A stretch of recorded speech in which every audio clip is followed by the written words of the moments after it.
Daniela, veliko delate z ljudmi, komunicirate z ljudmi. Kakšno mesto ima pa pri ljudeh, s katerimi komunicirate in pri vas družina v vašem življenju oziroma v življenju vaših strank? Družina ti nekako da dve polovici, a ne, če gledamo že od zibelke naprej. Eno je genski material, to, kar v bistvu podedujemo, a ne? In drugo so neke vrednote, vzgoja vrednote, ki se potem skombinirata v eno celoto in nastaja nek posameznik, posameznica. In to, kar si v zgodnjem otroštvu dobil, slišal od svojih staršev, ni nepomembno za tvoj prihodnji razvoj in v kaj se boš pravzaprav izoblikoval. Zanimiv pogovor bo vabljeni v oddajo Moja družina z našo prav posebno gostjo.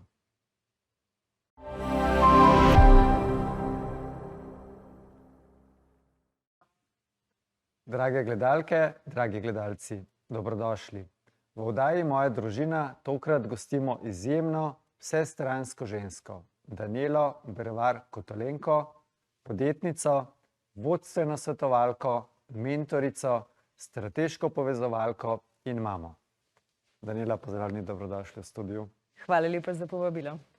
Daniela je ena tistih osebnosti, ki svojo energijo, jasnostjo in povezovalno močjo pušča vtis, kjerkoli se pojavi.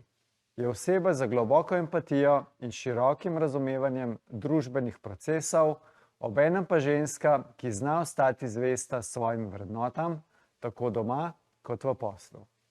Njena poklicna pot je polna dinamičnih preobratov.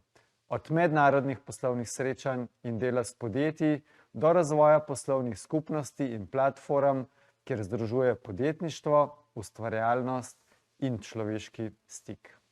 Njena vloga v Centru za kreativnost je povezana z razvojem podpornega okolja za ustvarjalce in inovatorje, kjer poudarja pomen sodelovanja, mreženja in poguma za delovanje izven cone udobja.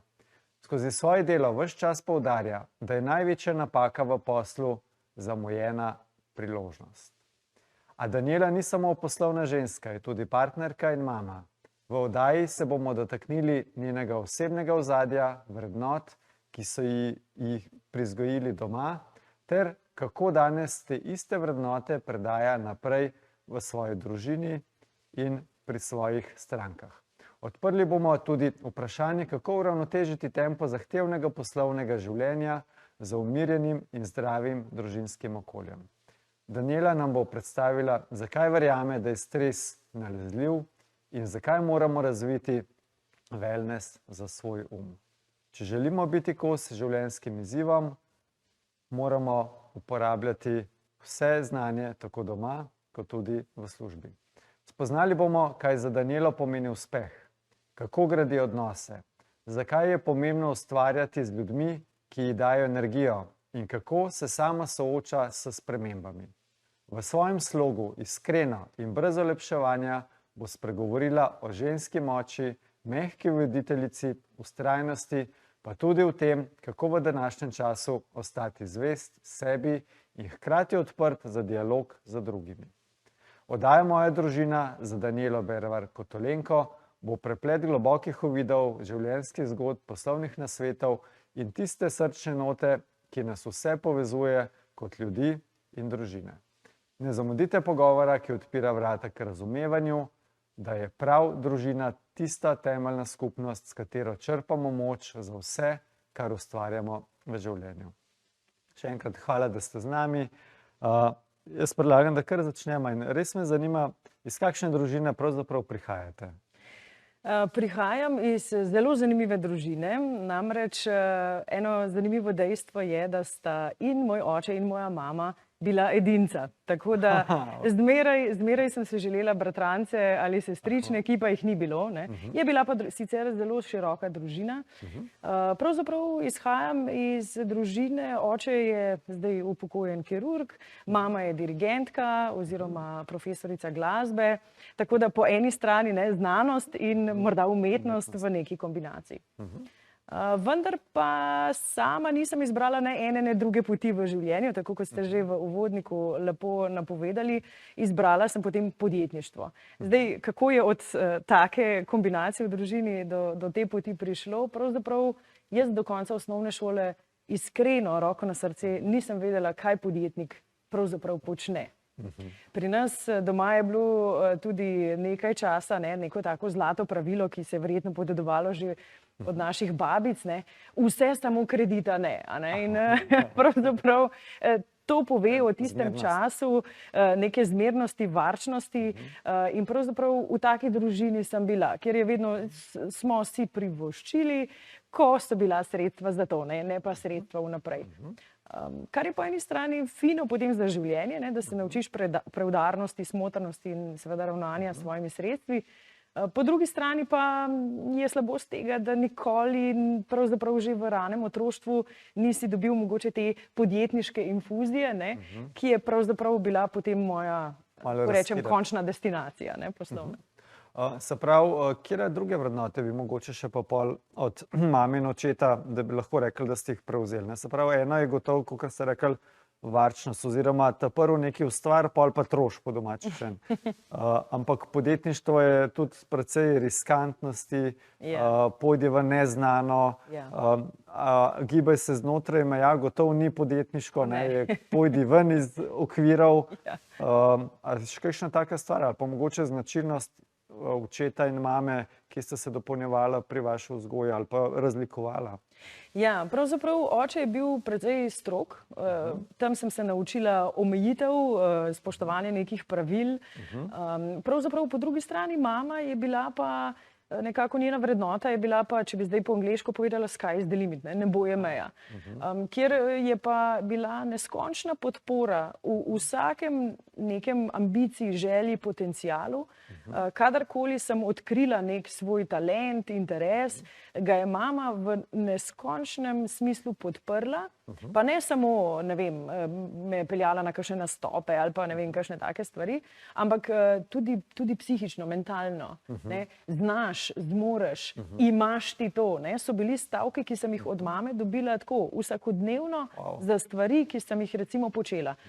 Pa ne, da bi, ne vem, dvignila jaz kozarec vode, pa bi mama super, kako je bilo to odlično, ampak za stvari, ki sem jih res naredila dobro, v katerih je nekako prepoznala nek potencial, nek zametek talenta. Ker to je res razlika ponavadi, ker velikokrat sem prebral, da otroci, ne vem, do 1. razreda kolikokrat na dan ne slišijo v bistvu od staršev. Se pravi, je bilo to čist kontra klasični vzgoj, da rečemo. Drži. Jaz nisem izhajala iz družine, kjer bi bile morda neke take, lahko rečemo temu pod narekovaji, klasične vrednote. Ne se ven metati, bodi priden, pridno študiraj, da boš potem imela dobro službo, raje dvakrat premisli, preden rečeš. Tega pri nas, pri meni, ni bilo deloma, ker sama nisem bila tak karakter. Že od majhnega sem bila zelo zgovorna, zelo prodorna, če bi lahko rekla nekaj med Piko Nogavičko pa razbojnico Ronjo. Tam nekje je bil moj otroški značaj. Kar mi je potem seveda dalo enormno radovednost in eno tako veliko moč dosegati in presegati svoje cilje. In nekaj najlepšega je v mojem kontekstu bilo, če sem si postavila rahlo previsok cilj in sem ga potem dosegla ali pa še presegla. To je bil en tak najlepši občutek, od katerega rataš kar odvisen in potem zmeraj k temu težiš. Tako je bilo v mojem primeru. Sem še vrnil navezal na to, ampak imam vprašanje, ker ste rekli, da ste bili, se pravi, oče bil edinec, mami edinka. A ste vi pa tudi edinka? Ne, jaz imam pa še brata in sestro. In vsak je v različnih poklicih. Moja sestra je šla po očetovih stopinjah, je zdravnica. Moj brat je šel po maminih stopinjah, je glasbenik, kitarist, je v New Yorku. No, jaz sem pa izbrala nek pot X, ki je pa v naši družini, vsaj tej oži, ni bilo. Je bila pa moja prababica izjemna podjetnica še za takratni čas, je imela svojo trgovino, je investirala v nepremičnine in očitno nek ta gen, te prababice je še nekako dan danes v meni in zelo močno živi. Omenili ste tudi do konca osnovne šole, nekako nisem vedela, kva podjetnik sploh počne. Ne? Ja. Sej, če tako gledam, po mojem skoraj noben otrok ne ve o podjetništvu skoraj nič. Ne? Zanimivo. Ali se spreminja, ne vem, pač tudi se niti nisem pogovarjal z gosti o tej temi. Gotovo se spreminja. Že zdaj lahko vidimo, če gremo po mestu ali pa recimo po ulici, koliko otrok že ima tiste kartonske škatle, pa zapestnice, školjke prodaja na ulici. Ne? Ker pač starši imajo zdaj veliko več dostopa do družabnih omrežij, do vsebin, kako usmerjati otroke, kako jim dati nekako prve korake v to, kaj pomeni, ne vem, prodaja, podjetništvo. In ja, vidim, veliko staršev že otroke spodbuja. No, pa id ven, pa prodaj, pa boš videl, kako bo, ne, pa jih malo izven cone udobja potisnijo. Pa vendar, ne, kar jaz nekako delam s svojimi otroci, moja sin in hči, ne, ki sta zdaj 8 pa 12, zelo dobro veste, kaj je podjetništvo. In nekako lahko bi rekli, ne, vsak starš malo kompenzira, česa ni imel, ko je bil v teh letih, ne, in predaja seveda ta znanja naprej. Ja, moj sin komaj čaka, da bo lahko dopolnil 15 let, da bo lahko začel s študentskim delom. Ja. In ima že zdaj vsakodnevno recimo ideje. Mama, jaz bi imel pa podjetje, ki se s tem ukvarja, jaz bi pa to prodajal, jaz bi pa, ne, in do take mere, kjer resnično razumeta tudi, kaj pomenijo davki, kaj pomenijo obveznosti, kaj je marketing, kaj je promocija, kaj je prodaja. Teh znanj takrat v mojih časih, ne vem, 30 let nazaj ni bilo. Tudi opažamo, da je bila v bistvu pogovor o financah velika tabu tema. Ne? V vaši družini ste se o financah pogovarjali ali se niste pogovarjali? Pravzaprav bi lahko rekla, iz neke družinske zibelke je vela bolj ta preudarnost, varčevanje, ampak tudi velika potreba po ozaveščanju investicije v znanje. Jaz sem se učila res, mislim, da danes govorim 5-6 jezikov. Karkoli sem se odločila, tečaj, bodi si šport, umetnost, ustvarjalnost, jeziki, ne vem, karkoli so podprli, smo rekli, nastavi očetov položnico, ne? In je imel en tak prostor, kjer smo mu dali. In to je bilo vedno za šolo, pa za izobraževanje, ni bilo škoda nobenega centa. Potem se strinjate, da investicija v znanje prinaša največje donose? Absolutno, še danes mislim tako. Zato tudi vsi, ki pravijo, ne, kaj na dolgi rok najbolj osrečuje. Jaz mislim, da če si v obdobju nekega notranjega nemira, imaš občutek, da si nekje obtičal, da ni. Jaz sem pravim, pojdi si po par knjig, pojdi na YouTube, na kamorkoli, poglej kakšne članke in posrkaj znanje v smeri, ki te zanima. Pa se ti bo naenkrat utrnila ideja, dve, pride inspiracija. Tako da v učenju res vidim ne samo neko potrebo, pa neko nujnost, ampak enega izmed glavnih motivatorjev našega življenja. Super.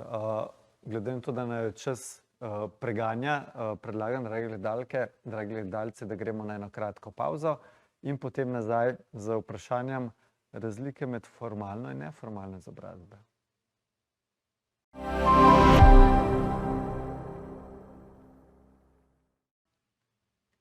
Dobrodošli nazaj v oddaji Moja družina. Danes je z nami posebna gostja, Danijela Bervar-Kotolenko.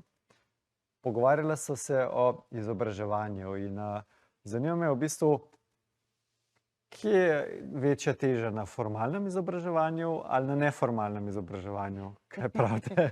Jaz bi morda rekla, bi dala en tak dežnik čez to, pa bi rekla vseživljenjsko učenje. Mislim, da nam osnovna šola, pa vse tja do recimo zaključka fakultete, da nam to da neko podlago, neke osnove, nekako vidiš, kam spadaš, kako uspešen si pri tem učenju. Vendar se mi zdi, ne, da pozabljamo pa na to, da preveliko upanja oziroma prevelika pričakovanja gojimo do nekega klasičnega izobraževalnega sistema. Ne. Ja, osnovna šola mora mene, ne vem, moje otroke, vse me mora naučiti, ne, da bom res briljanten, da bom imel vse znanja, kompetence. Zanemarjamo to, da ima vsak od nas neke svoje specifične interese. Če se vrnem v svoje otroštvo, jaz sem na nekem trenutku tam v osnovni šoli sem rekla, veš kaj, jaz bi pa italijanščino, ne, ker je bilo sred poletja Nisem čakala zdaj za nek tečaj, da bi zdaj, ne vem, mi nekdo plačal, ampak sem lepo šla v knjigarno, kupila sem zgoščenko, pa tisto knjigico, ki je bila, in jaz sem lepo počitnice izkoristila, da sem vsak dan po nekaj ur sedela in se učila italijanskega jezika. In kako je prav je prišlo, potem, ko smo v enem izmed lokalov se pogovarjali, pa so bili Italijani in jaz začnem se z njimi pogovarjati italijansko in si, a ja? Ampak ne smemo zanemariti, ti si člen, ti kot oseba, človek, ti si v svojem življenju, imaš škarje in platno in to poskušam jaz tudi naučiti svoje otroke, uči se tistega, kar te zanima. Če te zanima, ne vem, programiranje, usedi se, danes je znanja na spletu, neomejeno, dostop do znanja je za prste polizniti v primerjavi z mojo generacijo, ko smo bili.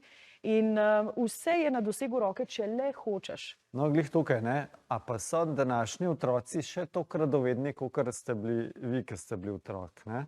Ker spet so prišla do ciljev, ne? A si sploh znamo postavljati cilje? A znamo starši otrokom povedati, da je dobro si cilj postaviti, ne? Ker res je, če imaš ti majhen cilj, pa ga dosežeš, si vesel, ampak če imaš velik cilj, pa se fajn matraš, pa ga dosežeš, presežeš, si pa tako ponosen na se, da bolj ne more biti. Ne? Kako opažate v bistvu, ker vi delate z vodilnimi v podjetjih, imate svoje otroke, pa če sebe opazujete, mečkam, kako pri ciljih kaj pokomentirali? No? Ena zanimivost, jaz sem pred časom naredila certifikat v smeri psihometrije in to pomeni merjenja tipa osebnosti s pomočjo posebnih orodij. In to delam tudi na mojih vodstvenih delavnicah. Zdaj, ugotovitve, ki jih lahko prenesemo na otroke, družino ali pa pač tudi sami nase. Različni smo si. Nekoga motivirajo doseganje, preseganje ciljev, drugega motivira svoboda, tretjega raziskovanje, četrtega recimo, ne vem, čast, status. Skratka, motivatorjev, vsaj po neki recimo klasifikaciji, management 3.0 je 10 motivatorjev različnih.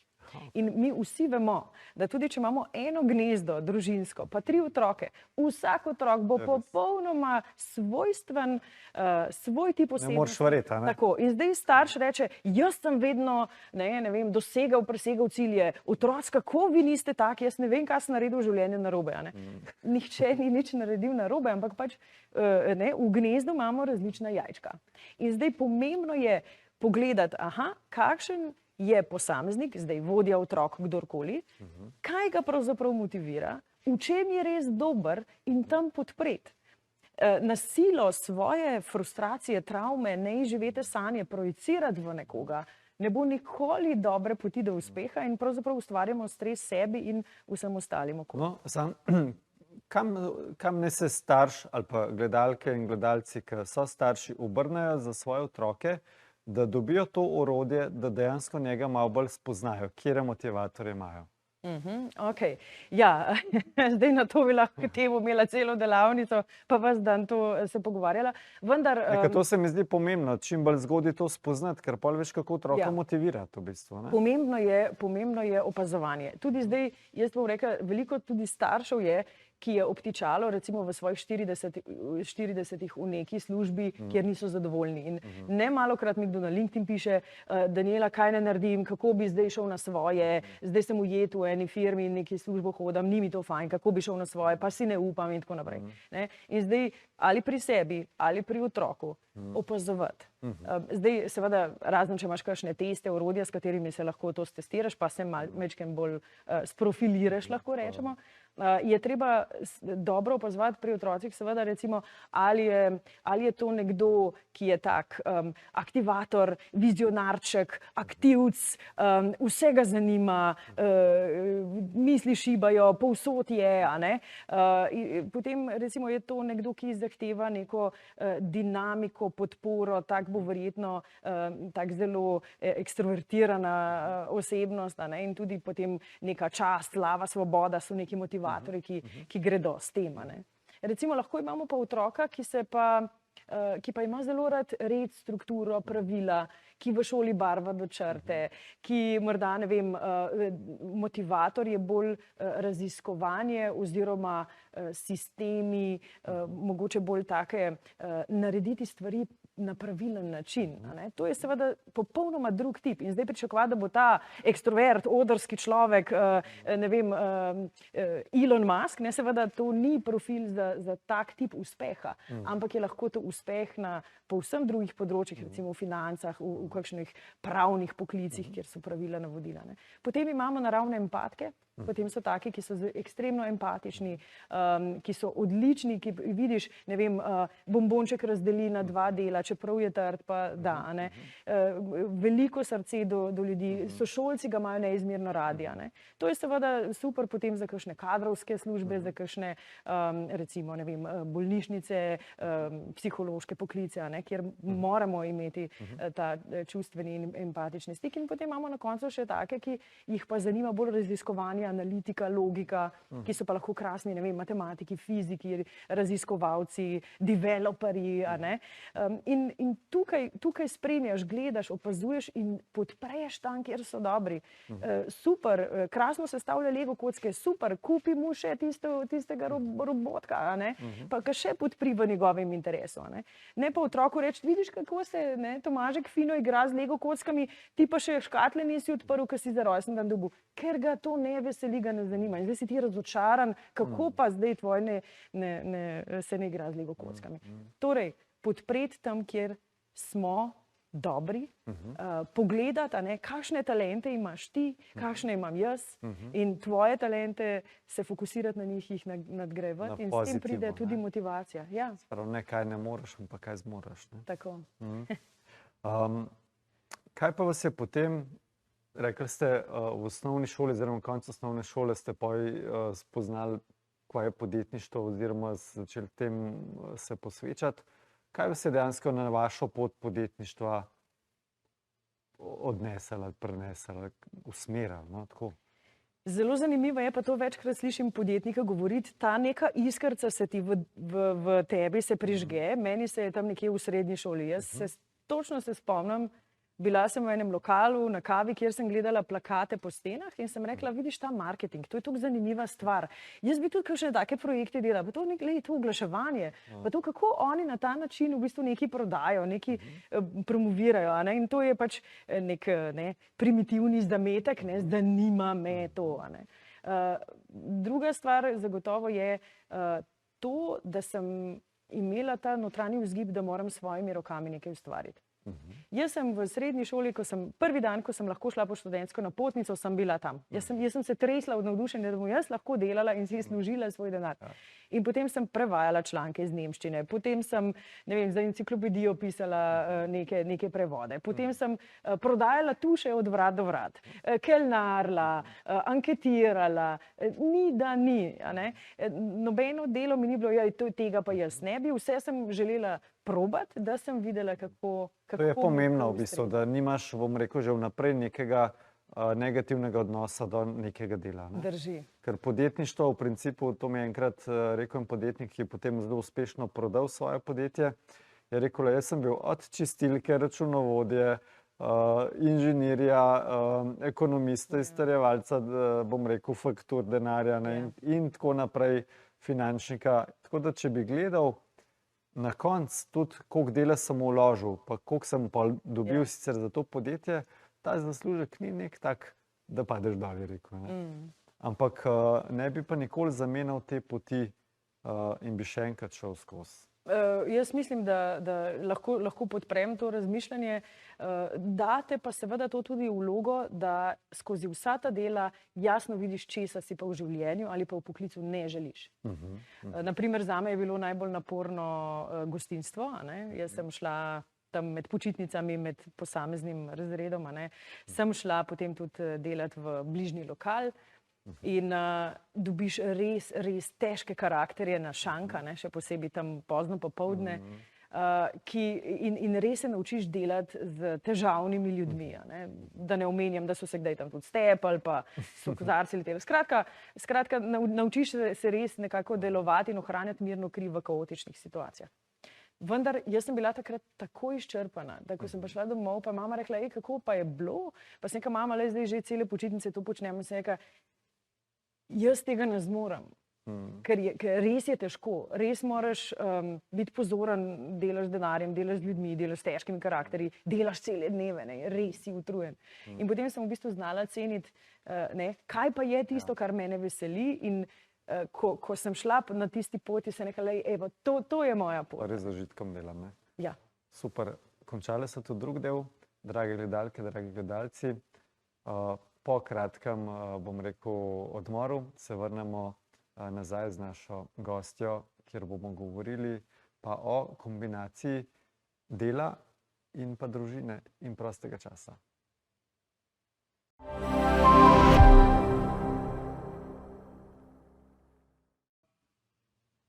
Dobrodošli nazaj v oddaji Moja družina. Danes je z nami prav posebna gostja, Danijela Bervar-Kotolenko. Veliko se pogovarjava o podjetništvu, o družini, tudi o, bom rekel, spoštovanju drugih, ki delajo, ker si že sprobal taka dela. Ampak, bom rekel, je tukaj, če si ti radoveden, če sprobaš veliko stvari, tudi ko si podjetnik, pa te zanima, pa bi se tega lotil, pa tega, ampak nekje so tvoje meje, ne? In velikokrat to pripelje do izgorelosti. Zato, ker ne najdemo, bom rekel, ravnovesja med delom in počitkom, med družinom in službo. Kako vi to v bistvu opazujete pri sebi, kako to balansirate in kako mogoče kakšen nasvet naj to balansirajo naši gledalci in gledalke in otroci tudi ne nazadnje, ne? Ker to je dobro, da se čim prej tega naučiš. Drži. Morda najprej o tem ravnovesju. Jaz mislim, da ravnovesje je nekaj, kar konstantno iščemo, ker se nam tudi okoliščine v našem življenju se nam spreminjajo. Zdaj imaš, ne vem, več fokusa na kakšnih projektih, pol je več fokusa na družini, in potem vedno, če je nečesa ekstremno preveč, trpi tisto ta drugo. In potem vedno iščeš, spet na novo redefiniraš. Moraš skozi zaznavati, ne? Kaj je? Ja, jaz bi tukaj rekla, mogoče vsak se usede doma, si vzame list papirja, si nariše en tak krog, pa si reče, no, kakšno je pa moje življenje, ne? Koliko je, ne vem, službe, družine in tako naprej. In potem pogledaš, koliko si pa tega želim, da bi bilo. In potem vidiš, razlika med tem, koliko je zdaj na tem mojem diagramu in kaj bi moralo biti, ali pa si želim, da bi bilo, ni v enakem razmerju. In potem poizkušaš kakšne aktivnosti kalibrirati, pa si potem rečeš, zdaj sem res veliko časa namenil družini, kariera je trpela, no zdaj bom pa majčkeno več tam, in kaj lahko naredim, da zracionaliziram ta drug del. Tako da iskanje in rekalibracija ravnotežja, jaz mislim, da tukaj noter je en tak velik ključ. Zdaj, kar se tiče pa tega izgorevanja, pa kako recimo najti, pa danes se pošteno lahko že pogovarjamo in moški in ženska, kako usklajujeta dom in družino. Jaz imam dve sreči v svojem življenju. Prva je mož, ki absolutno je bil vzgojen v tem duhu in razume, da starševstvo je 50-50. Ne glede na službe, funkcije, obremenitve, oba sva starša in otrok je od vsakega pol. To je, jaz vem, tukaj imam, pa mogoče na žalost lahko tako rečem, imam res srečo. Jaz sem res moža zadela na loteriji, kar se tega tiče. Druga stvar pa je... Mislite, da je še vedno breme na mami, večinoma v družinah? Ja, lahko rečem vsaj po mojem nekako spremljanju dogajanja v družbi še zmeraj nekako je tako. Recimo mi, da z možem imava filozofijo, ne to, kdo je kaj po spolu, pa kako je pač to treba deliti in obremenjevati kogarkoli z recimo nekimi družinskimi obveznostmi, ampak je predvsem družina brani tistega z večjim prihodkom. In nekako to filozofijo, s tem se oba strinjava. In seveda ne moreš ti zdaj pričakovati, da bo nekdo 2/3 recimo družinskih prihodkov prinesel, ampak hkrati bo večino, ne vem, recimo doma obveznosti, pa otrok, pa vsega še zraven počel. Ker enostavno potem je ta partner obremenjen na svojih 80%, medtem ko drugi skoraj da ni. In tukaj je treba vedno pogledati, kako je naša družina finančno, kakšne vloge imava in potem si porazdeliti tako, da je pravično. Jaz mislim, da je to nekako... Zanimiv pristop, ja. Zelo malkrat se o tem govori na ta način, tako da zanimiva spoznanja, definitivno. No, ampak nisem pa še druge točke zdaj povedala. Prva sreča je res mož, ki to razume. Koliko primerov vidim, ali pa recimo prijateljic, znank, ne vem, pa si pojamrajo, ne, ja, mož je spet šel na košarko, spet ga ni doma, pa je spet 4 dni na jadranju, pa spet so v službeni poti, pa in je sama obtičala z otroci, psi, mačkami, ne vem, v službeni obveznostmi. Tako da imeti moža, ki razume, to je tako vse. In tukaj odigramo, ne nazadnje, tudi v družbi, veliko vlogo vsi skupaj, ko rečemo, ko že otroke učimo, tudi ti si pol starša in tudi ti si pol starša in tudi ti si polovico tega, ki dohodke prinaša in tudi ti. Tako da te vloge mislim, da to je ena stvar. Brez tega, brez moža in njegove te, bom rekla, podpore ali kakorkoli, tudi jaz ne bi mogla poslovno uspevati. Zagotovo ne. Druga stvar pa je dobra tašča. Oziroma, lahko rečem, no, tašča, oziroma babica, nekdo, ki pomaga družini pri tem, da kdaj tudi razbremeni partnerja, da si ne ping-pongata družinskih obveznosti, ampak da imaš kakšen vikend, kakšen večer prost, kjer babi kliče, dej pripelj malo ta male in ti rečeš, in potem odložiš in potem imaš res večer zase, da tudi ohranjaš ta partnerski odnos. In tudi to je zelo pomemben del tega ravnovesja. Družina, če gledamo to, da je to skrb za dom pa otroke, recimo potem imamo, ne vem, recimo ta del poslovni in službeni, in potem je še to partnerstvo, ki pa lahko zelo trpi, če vsem drugemu posvečaš. Ponavadi v bistvu na konc pustiš za na konc. Namesto da daš v nek ta krog, ki smo rekli, ki ga moraš kalibrirati tudi na tem področju. Definitivno, definitivno. In je pomembno. Res hiter teče čas, ampak v bistvu vidiva, da je na konc koncev pod črto samo ena skupna točka, to je v bistvu družina. Kaj si dobil od družine, kako si svojo družino v bistvu nekako postavil, kako v njej funkcioniraš in kaj boš svojim otrokom dal, da bo on to naprej prenesel. Se strinjate? Ja, drži.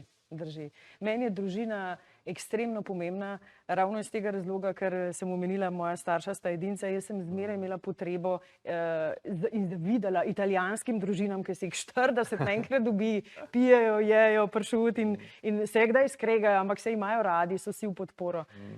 To zelo cenim, zato so me tudi dostikrat v moji poslovni poti takrat šteli kot Nokia, ki je imela podnaslov Connecting People in to še zdaj počnem. V soseski jaz organiziram druženje sosedov, doma jaz dam pobude, dajmo se dobiti in tako naprej. To je ekstremno pomembno in je tvoje varno in skoraj da na dolgi rok edino zatočišče, kjer si ti res ti in ljudje okoli tebe, ki so, lahko rečem, s tabo od začetka do konca. Najlepša hvala, res zanimiv intervju oziroma pogovor. Hvala lepa. Drage gledalke, dragi gledalci, verjamem, da ste uživali ob današnji gosti in v oddaji Moja družina. Vabljeni tudi k naslednjim oddajam, kjer bomo za vsako oddajo posebej pripravili za vas nove zgodbe, zanimive zgodbe, in ostanite z nami še naprej. Hvala lepa.